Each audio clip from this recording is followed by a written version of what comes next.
Minecraft 1.19 has the mysterious new deep dark biome filled with Sculk and Sculk blocks. But is it all that dangerous or really extremely useful? Find out in this video. So the deep dark biome generates in areas of low erosion, which more or less means underneath mountains and groups of mountains. You see, you've probably noticed that in Minecraft 1.18 and above, mountains will spawn in large groups, there's lots of areas between them, and that entire area is known as an area of low erosion, meaning the mountains haven't been eroded a lot, they're still nice and tall and sharp. And so basically, underneath that entire area is deep dark biome, underneath every area of low erosion. This also means that in Minecraft 1.19, there will always be deep dark biome underneath every single mountain, and there will generally be ancient cities underneath every mountain as well. Now this video is not strictly about the ancient city, but do not click away because I will cover that in a later video. For now we're talking about the deep dark biome itself.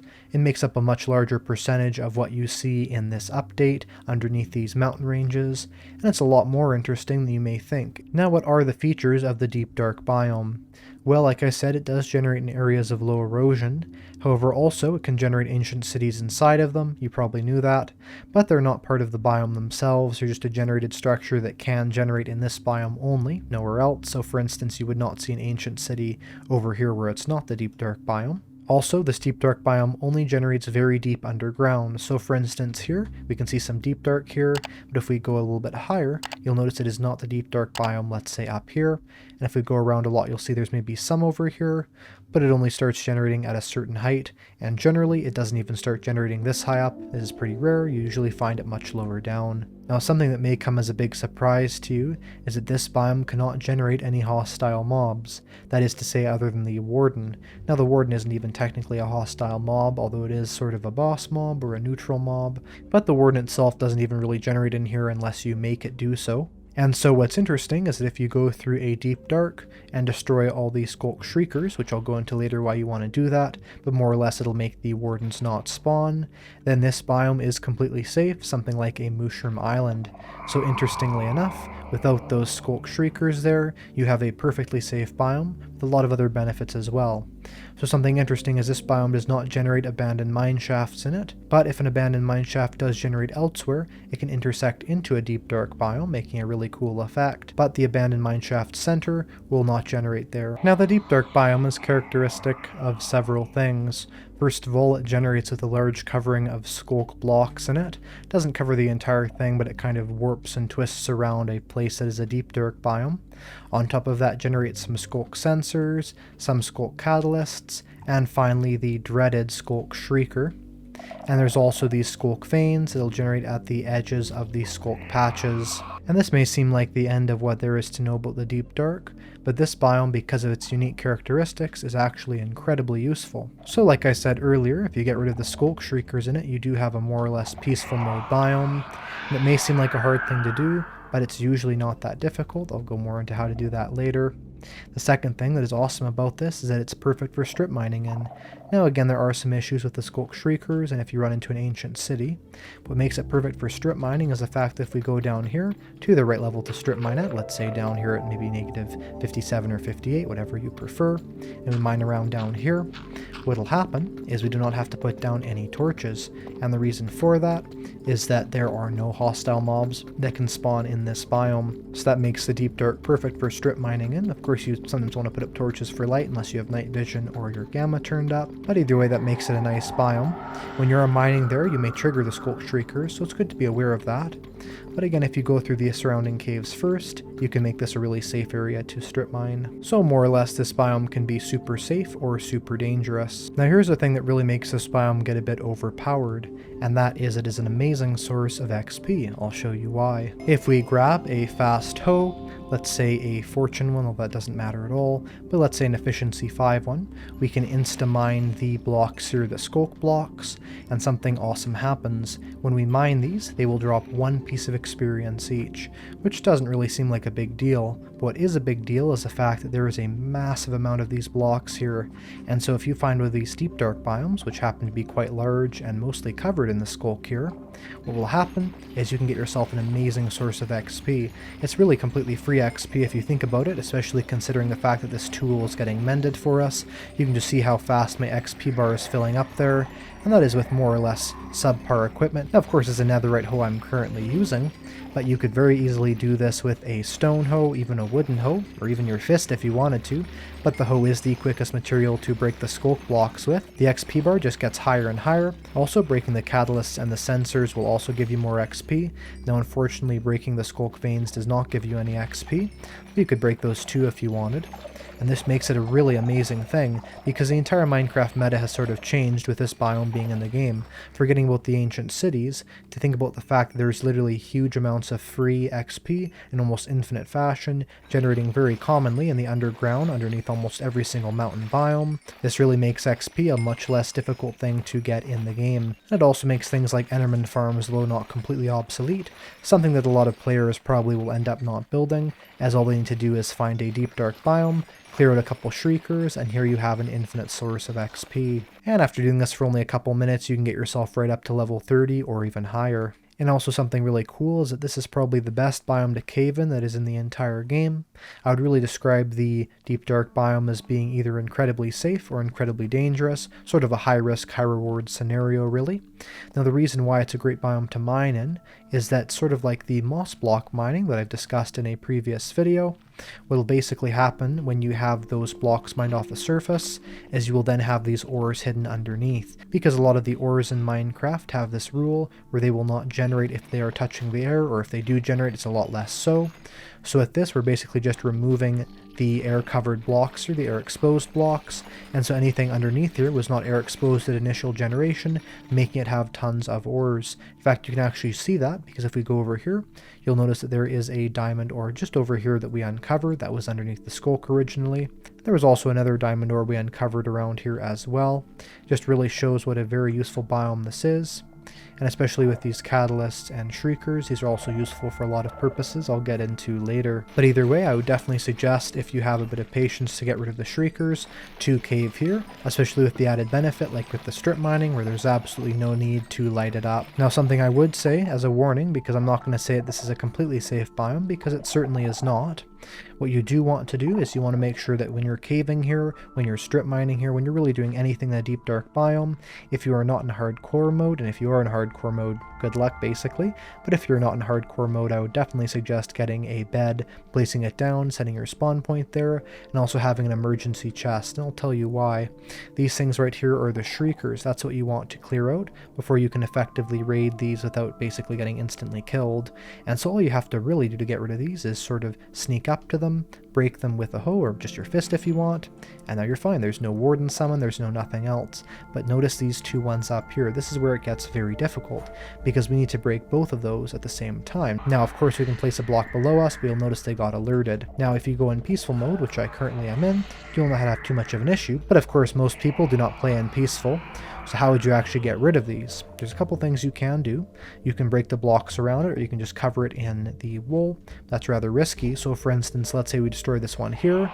The second one is alerted. So if you find a group of two of them close by, that can be rather risky, as of course if those things get alerted 3 times, normally a warden would spawn, which is incredibly dangerous and hard to kill, especially since it was recently upgraded to be even more deadly with the sonic charge. However, if you're up for a bit of a challenge, and are fine with dying a couple times to wardens when initially clearing out those shriekers, it is certainly worth it with the amount of things you get. I mean, just imagining the amount of XP that's just in these walls is absolutely astronomical. And speaking of astronomical, this block even looks like the night sky a bit, so it's really fun to look at, very spacey, and is awesome for some builds. Now on to these Sculk blocks that we're actually mining, breaking, and dealing with in this biome. Now we'll start with the Sculk Vein here. This is the Sculk Vein. It is completely decorative, there is no use to it, but decorative is its use, because if you notice here, it goes on top of blocks, something like, let's say, a vine wood or a glow lichen, but when it goes on top of blocks, it really does modify how they look, making some really interesting textured effects. So for instance, think of this little redstone ore here. That looks really cool in my opinion. There's a lot you can do with this to really make a unique looking area. You can use these for a lot of scenarios. You can also see here, these are a bit animated. They glow in and out, so that's awesome as well. But that's about the use of those. You can break them with Silk Touch. You cannot break them with your fist. And they drop no XP upon breaking them. Next is the Sculk Block, the one I was just breaking here. And of course its main use is just to be collected with XP. However, what's also awesome about the Sculk Block is the fact that it can grow, but I'll go more into that in a second here. So this is certainly not a limited resource, and it's awesome for collecting lots of XP with, and again can also be obtained in the block form with a Silk Touch item, preferably a hoe. Now we have the Sculk Sensor. These are somewhat common, definitely one of the most useful Sculk items. This is a Sculk Sensor. When used in the Deep Dark biome and also in the Ancient City, they can be quite dangerous if they send a signal to the Sculk Shrieker, but used normally, they can be an amazing redstone application. So they emit a light level of 1, and they can detect any vibrations within a 9-block radius. Now what's a vibration, you probably ask? It's anything that you would assume would cause sound in the game more or less. Things like eating, walking, moving, placing blocks, using fireworks, just stuff like that. And you'll notice if you have alerted one, because a sort of Sculk looking signal will travel from you or from where the sound was to the sensor, and it will light up here. So you can see we're walking here. The signal kind of comes from our feet and goes to there. And on top of that, there's some other functionalities of it. So if you walk on top of it, it will trigger. But also you can stop things from triggering it if you are shifting. Now breaking a block while shifting does not stop that from being sensed. However, if you are shifting and do things like, let's say, jump, or let's say just walk around, it cannot sense you. Unless you go right on top of it, then it will still sense you. And the reason why you'd want it to not sense you is because it can, again, send signals to those shriekers. We can actually try that right here. You can notice here we were moving, we placed it down, it actually sent that back and forth, but if we went like this, that could send it there to there, and this could summon a warden. You can also connect a comparator up to the Sculk sensors here. If we grab some wool, there's an interesting functionality of that around the sensors. Now let's place a sensor down over here. Of course, it's going to recognize any vibrations if we're not crouching or anything from something else, like even I think just throwing one of these could cause a vibration. Yeah, like you can see it just traveled there. So basically this wool block will block the signals there. You can see here if we make a sound over here, it just does not travel to the sensor because this wool block is in the way, sort of stopping it, like an acoustic kind of idea. But if we're kind of within the viewable path of here, you'll notice it does travel there. So if we surround it in wool blocks, we can completely incapacitate the sensor right there. We can walk all around it. It just does not trigger no matter what. But if we are in the way that it could trigger, you'll notice that it will sense that. So just good to think of it that way, and you can have these as sort of sound absorbing blocks to stop sounds from going to those. Makes it really useful also because you can do the same thing with the shriekers, like this one over here. What you could do is you could surround it in wool blocks just around here like this, and basically what can happen, especially if we fully surround it, like even on the bottom, is you'll notice these things are now getting signals, but they're not sending them to the Shrieker, so that can also stop that. Now I did mention earlier that Sculk can spread, and now we're on to the block that makes that happen. This is this one, the Sculk Catalyst. Now these do also generate around the Deep Dark biome. You'll notice them rather commonly. In fact, I think they're a little bit more common than the Shriekers are.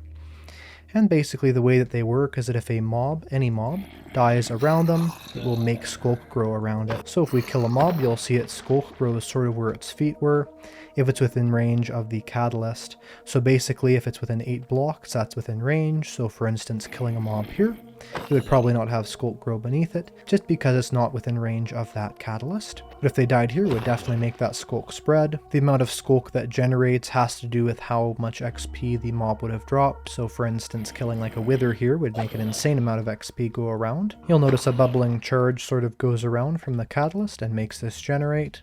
Now this only can generate on certain blocks, but more or less you can break it down as being any naturally generating block that isn't that important. So things like the deep slate, things like, let's say, stone or granite or diorite or andesite, things like that. Also dirt. You can even technically use this to mine if you wanted to, because you could have these mobs die, then break the Sculk way more easily than you could the deep slate. That's not really its main use. Mainly what it does do is it is storing that mob's XP in the form of the Sculk block. And the Sculk, more or less we can tell from this demonstration, is a block form of experience. So it's sort of taking the mob's experience and converting it into these weird blocks. Although you cannot see it right here, it can also generate around it more than just the Sculk blocks. It can generate some of the Sculk Shriekers and the Sculk Sensors as well. But the good news is that these Shriekers will not spawn in any Wardens if they are generated by the Catalysts, as any of these Shriekers that are broken by the player and placed again, or any Shriekers that are grown by the Catalyst, just cannot summon Wardens, so that's a really good thing to know. But you can definitely farm the Sculk Sensors and Shriekers through this, but this will not generate any more Sculk Catalysts. The only way to get more Sculk Catalysts, not like you'd really ever need more because they are very common in the Deep Dark biome, but if you did want an infinite supply, when you kill the Warden, which is very hard to do, they do drop one Sculk Catalyst. If you wanted an infinite supply of those, you technically could, one of the hardest ways possible. And finally onto the Shrieker itself, which summons in the Warden. Now the Shrieker has probably the most interesting texture of any of these. It even has these animated circling souls on the top of it. According to Mojang, this texture was inspired by the human larynx, which is sort of like your voice box, what makes you speak. And you can sort of see on the side here there is a very interesting design that does look a little bit anatomically like the larynx does, and because it's shrieking, it'd be making a sound there. Now if you step on it, it's activated. We get the super cool sort of tracking beam effect coming out of it. And also if one of these Sculk Sensors here sends a signal to the Catalyst like this, you'll see it goes from here to here, and that also makes it send off this shriek. It can only do one shriek every 10 seconds. Now this one might be different because we placed it down, but generally there is a bit of a cooldown to this. Also, if this was a naturally generating Sculk block, it would give us the darkness effect. Now there are warning levels to the Shrieker. There is 3 warning levels. We sort of hear some footsteps. That means that it's at warning level 1. So basically if we activate it one more time, it goes to warning level 2. Now listen.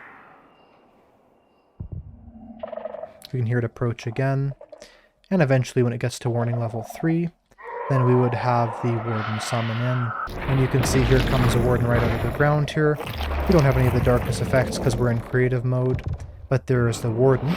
Now I'll go more into the Warden in a separate video, but for now that is what the Sculk Shrieker does. It summons in that Warden. And again, like I said in earlier parts of the video, you can make these safe by covering them in wool, and you can also just destroy them if you're careful for it not to sense any others. And be aware, only Sculk Shriekers that generate with the world can summon in Wardens. Ones you place down after you Silk Touch them, as you can get the Silk Touch, as you can every single Sculk block, will not generate in any of the Wardens, as well as none are generated in with the Catalysts. Anyway, hopefully you found this video all about the Deep Dark biome and Sculk blocks to be useful. I think it's definitely an overpowered biome, and these blocks are very useful as well. See you in the next video. Goodbye.